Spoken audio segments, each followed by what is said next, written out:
주라기 월드 도미니언 앤드 나무 위키 1. 초반 베링해에서 개잡이 어선 한 척이 케이지에 개들을 잔뜩 낚아올리는데 그 냄새를 맡고 온 모사사우루스가 케이지째로 물어버려 어선을 뒤집어버리는 장면으로 영화가 시작된다.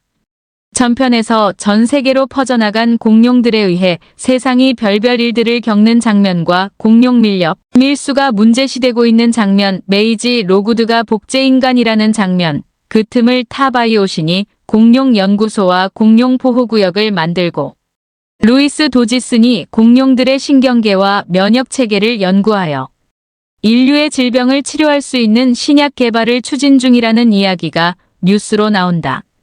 이후 어느 야심한 밤 클레어 디어링과 지아 로드리게즈는 네바다에 있는 한 불법 공룡 교배 농장에 잠입하여 불법 농장의 실체를 동영상으로 찍던 중 부상을 입은 나스토케라톱스의 새끼를 구출한다. 프랭클린 웹이 때마침 벤을 타고 와서 무사히 구조되나 싶더니 수상한 낌새를 알아차린 농장주와 일꾼들이 바로 트럭을 타고 쫓아온다. 도망치던 도중 설상가상으로 벤 뒷문까지 열려버려 농장주가 겨눈 총에 맞을 위기에 처하지만 앞에 강룡류 무리가 있다는 것을 안 클레어가 유인책을 써서 흥분한 강룡류 무리 때문에 클레어 일행을 뒤쫓던 농장주와 일꾼들의 트럭이 되는 나스토케라톱스에게 전부 전복된다. 나스토케라톱스 새끼를 돌보며 잠시 휴식을 취하는 클레어 일행. 하지만 클레어를 제외한 지아와 프랭클린은 4년이나 이런 위험천만한 활동을 지속한 탓에 조금씩 자신의 마음에서 한계를 느낀다. 지아와 프랭클린은 불만을 제기하며 우리는 이제 조금 더 효율적이고 합법적으로 이러한 밀렵 문제를 바로잡아야 한다.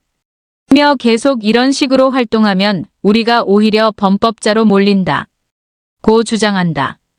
프랭클린은 뒤이어 자신이 DFW 면접에 통과했으며 거기서 일하면 합법적으로 공룡 밀렵꾼들을 잡을 수 있다고 말한다. 지아도 가세하여 총 맞으면서까지 이런 일을 4년이나 한 것도 기적이었다고 말하자 클레어는 착잡한 표정을 짓는다. 장면이 바뀌며 시에라네바다 산맥의 설원지에서 파라사우롤로푸스 대 6마리들이 말을 탄 3명의 남자들과 같이 달리고 있었는데 이들 중 한 명은 바로 오웬 그레디였다. 오웬은 양몰이를 하듯이 파라사우롤로푸스들을 한 곳으로 몰지만 한 마리가 외곽으로 빠져나가자 그 한 마리를 뒤쫓는다. 우여곡절 끝에 밧줄을 던져 파라사우롤로푸스를 가까스로 붙잡은 오웬은 파라사우롤로푸스를 안심시키며 교감하고 공룡을 끌고 다시 무리에 합류한다. 이후 메이지가 장작을 패며 등장하는데 블루도 처녀 생식을 통해 낳은 새끼 베타와 함께 같은 숲에 살고 있었다.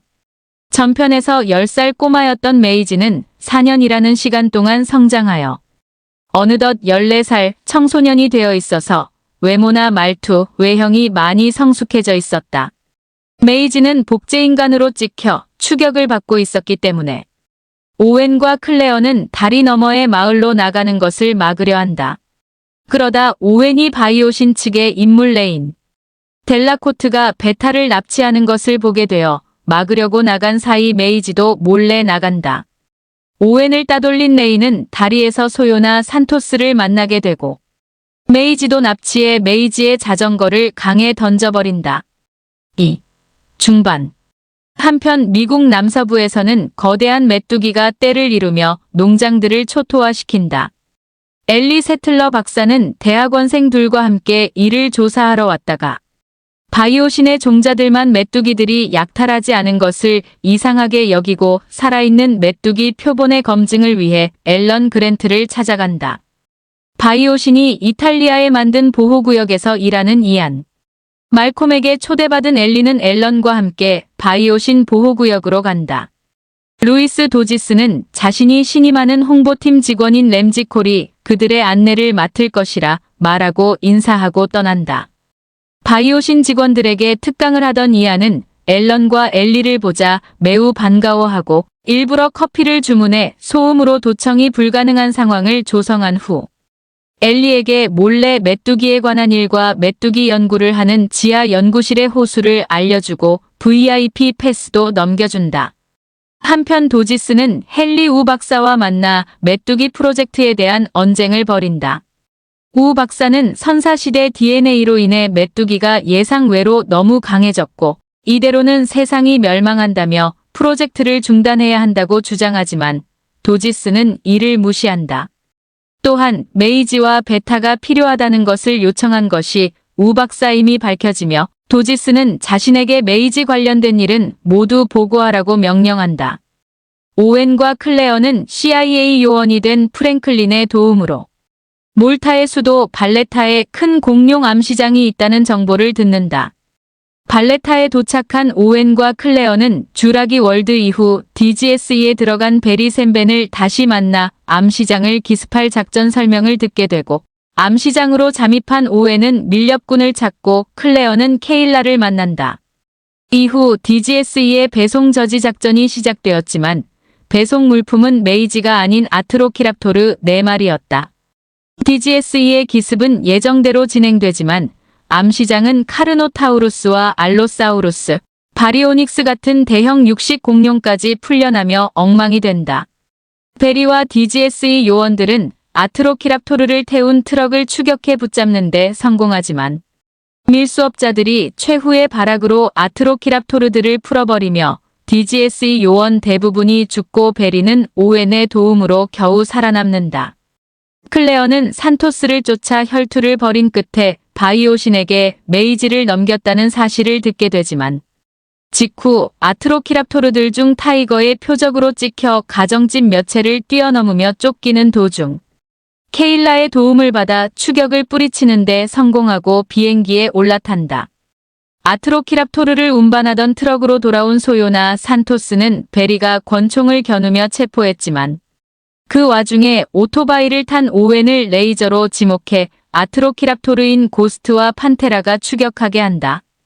골목을 헤집어 놓고 알로사우루스와 카르노타우루스까지 암시장을 나와 광장에 풀려난 난장판 속 추격전 끝에 오웬은 케일라의 수송기에 올라타고 끝까지 쫓아온 고스트를 오토바이를 이용해 떨어뜨린 후 몰타에서 벗어나 이탈리아로 향한다. 바이오신에 도착한 메이지는 우 박사와 만나는데 그는 메이지가 할아버지 벤자민 로구드가 딸인 샬롯을 잃은 슬픔에 단순히 샬롯을 복제한 것이 아닌 샬롯이 생전에 아이를 가지고 싶어서 자기 자신을 복제한 것임을 얘기해준다. 그러면서 샬롯은 유전 질환으로 세상을 떠났는데 이미 태어난 메이지의 DNA를 개조하여 메이지는 해당 유전 질환이 완치된 상태라고 얘기해준다. 우 박사가 메이지와 베타를 필요로 하는 이유도 샬롯이 메이지의 유전 질환을 치료한 방법을 전하지 못한 채 세상을 떠났기 때문에 메이지의 DNA를 분석하여 그 방법을 알아내고 메뚜기 사태를 막아보고자 했던 것이다. 하지만 도지슨이 다시 헨리 우 박사를 불러 얘기를 하는 사이에 메이지가 베타를 풀어버리고 자신도 층간의 서비스 통로를 이용해 탈출한다. 3. 중후반 도지슨이 고도 제한 장치를 해제하는 바람에 비행기는 케찰코아틀루스의 공격을 받게 되고 유일한 낙하산을 이용해 탈출한 클레어는 공룡 계곡에 들어가 테리지노사우루스에게 위협을 받아 물속으로 잠수하며 아슬아슬하게 겨우 살아나온다. 케일라와 오웬은 결국 얼음호수에 추락한 비행기에서 나온 후 피로랍토르를 마주하지만 습격에서 겨우 살아남아 엘리베이터를 통해 지하시설로 들어가고 위치 추적 장치를 통해 클레어의 낙하산을 찾지만 찾지 못하고 기가노토사우루스와 티라노사우루스인 렉시가 사슴을 두고 싸우는 장면을 목격한다. 메뚜기 샘플을 얻은 앨런 그랜트와 엘리 세틀러는 메이지를 만나게 되고 메이지는 그 두 사람을 바로 알아보며 자신의 할아버지가 존 해먼드와 친구였다고 말해준다. 세 사람은 램지의 도움으로 같이 캡슐 열차를 타고 비행장으로 이동하려 한다. 이때 엘리는 메이지에게 샬롯과 아는 사이였고 샬롯은 진심으로 아이를 갖고 싶어서 메이지를 낳았다고 이야기해준다. 그때 CCTV로 이들의 행적을 확인한 도지슨이 그들이 타고 있던 캡슐의 전원을 꺼버린다. 앨런 일행이 문을 열자 불행인지 다행인지 호박 폐광이 나오고 해당 폐광은 밖으로 이어지는 통로 중 하나였지만 디메트로돈의 서식지인 줄 몰랐다가 일행은 디메트로돈에게 쫓긴다.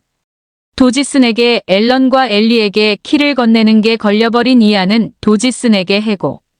통보를 들은 뒤 바이오신 직원들에게 바이오신의 진실에 대해 연설한다. 바이오신에서 쫓겨난 이안은 램지의 도움으로 비행장으로 가는 대신 지프를 타고 폐광 출구로 가 디메트로돈에게 쫓기던 앨런 일행을 구하는 데 성공하지만 돌아가는 길에서 지프가 전복되어 버린다.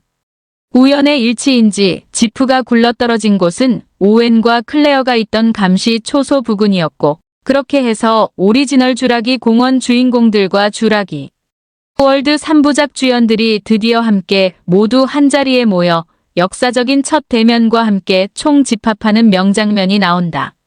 그러나 잠시 뒤 기가노토사우루스의 출현으로 잠시 고전하지만 오웬의 기지로 감시 탑을 집요하게 공격하던 기가노토사우루스를 쫓아낸다. 한편 도지스는 메뚜기 떼를 소각으로 폐사시키라고 지시하지만 우 박사의 경고대로 메뚜기들은 불로도 죽지 않을 정도로 생명력이 질겼고 기어이 불에 붙은 채로 연구실의 천장을 뚫어버리고 탈출한다. 4. 후반 불이 붙은 메뚜기가 계곡으로 탈출하면서 계곡 전반에 산불이 발생하고 도지스는 공룡들을 비상대피시켜야 한다는 직원들의 주장을 받아들여 비상대피령을 발령한다. 도지스는 램지에게 함께 탈출해서 더 많은 권한을 주겠다고 약속하지만 램지는 질렸다는 듯이 자신은 도지슨이 아니라며 자신이 말콤에게 메뚜기 프로젝트에 대해 흘렸음을 시인한다. 그때 오웬과 일행은 감시 초소에서 지하 통로를 통해 본부로 돌아오는데 성공하고 ADS를 가동시킨 후 바이오신에 남은 헬기로 탈출을 하기로 한다. 그때 램지가 나타나 ADS를 켜기에는 전체 전력이 부족하고 이를 ADS로 우회시키려면 메인 시스템을 꺼야 한다고 말해준다. 거기에 오웬은 블루와의 약속을 지키기 위해 지하 연구실에 있는 베타를 구출해야 하는 상황. 결국 팀을 나눠서 이안과 램지가 상황실에 남아있고 엘리와 클레어가 메인 시스템 28 그리고 오웬과 앨런, 메이지가 베타를 구출하러 가기로 한다. 그리고 케일라는 헬기를 확보하러 비행장에 간다. 엘리와 클레어가 메인 서버실에 다다랐을 때는 서버실이 메뚜기로 덮여 있었고 그들은 이 사이를 매우 조심스럽게 지나간다. 29. 그들은 우여곡절 끝에 메인 시스템을 내리는 데는 성공하지만 시스템이 알아서 재부팅을 시작하면서 모든 게 허사가 될 위기에 처한다. 거기다가 재부팅하는 소리에 메뚜기들까지 깨어나면서 혼란이 벌어지는 가운데 엘리가 양손에 스턴건을 들고 메뚜기들을 상대하는 사이 클레어는 도끼를 이용해 전기 배선을 아예 끊어버리면서 메인 시스템을 아예 꺼버리는 데 성공한다. 한편 오웬과 앨런, 메이지는 베타를 찾는 데는 성공하지만 베타가 워낙 빨라서 마취총을 쏘는 족족 빗나간다. 이때 메이지가 오웬이 하던 것처럼 베타의 주의를 끌고 앨런 또한 다른 쪽에서 베타의 주의를 끈다. 베타가 이들에게 달려들려는 순간 오웬이 마취총을 명중시킨다. 캡슐을 타고 탈출하던 도지스는 전기가 꺼지자 캡슐 밖으로 나가보는데 터널 안에서 풀려난 딜로포사우루스들이 쫓아와 독을 맞고 머리가 씹혀 사망하고 잡아먹힌다. 도지슨의 최후는 쥬라기 공원에서 데니스 네드리의 최후를 오마주하였다. 면도 크림통에 수정란을 숨겨서 달아나다가 딜로포사우루스한테 독을 맞은 뒤 사냥당하는 장면이다. 특히 쥬라기 공원에서 데니스 네드리에게 면도 크림통을 건네준 사람이 도지슨이었음을 생각하면 인과응보에 가까운 최후이자 수미상관스러운 마무리다. 5. 결말 이후 일행들이 탈출하다가 헨리 우 박사와 합류한다. 앨런과 엘리, 이안은 우 박사가 모든 것의 원흉이었다며 합류를 반대하지만 메이지가 그가 메뚜기 사태를 해결해 주리라 믿는다며 두둔해준 덕에 합류한다. 그리고 케일라의 헬리콥터가 착륙하는데 하필이면 여기엔 공룡들이 모여 있었고 기가노토사우루스, 렉시도 나타난다. 렉시가 등장할 때는 렉시의 얼굴이 동그란 구조물을 지나가는데 이 모습은 마치 시리즈의 전통적인 로고처럼 보인다. 공룡 로고. 다행히도 이들은 서로 싸우는 것에만 집중하고 일행들에는 관심이 없었다. 그렇게 두 대형 육식 공룡의 싸움이 일어나고 일행은 그 틈을 타 헬기로 간다. 그러나 기가노토사우루스가 렉시를 금방 쓰러뜨리고 다시 일행들을 노린다. 다행히도 근처에 테리지노사우루스가 있어 케일라가 신호탄을 쏴 그쪽으로 시선을 분산시켜 다시 싸움을 붙이고 전부 헬리콥터에 탑승하는 데 성공한다.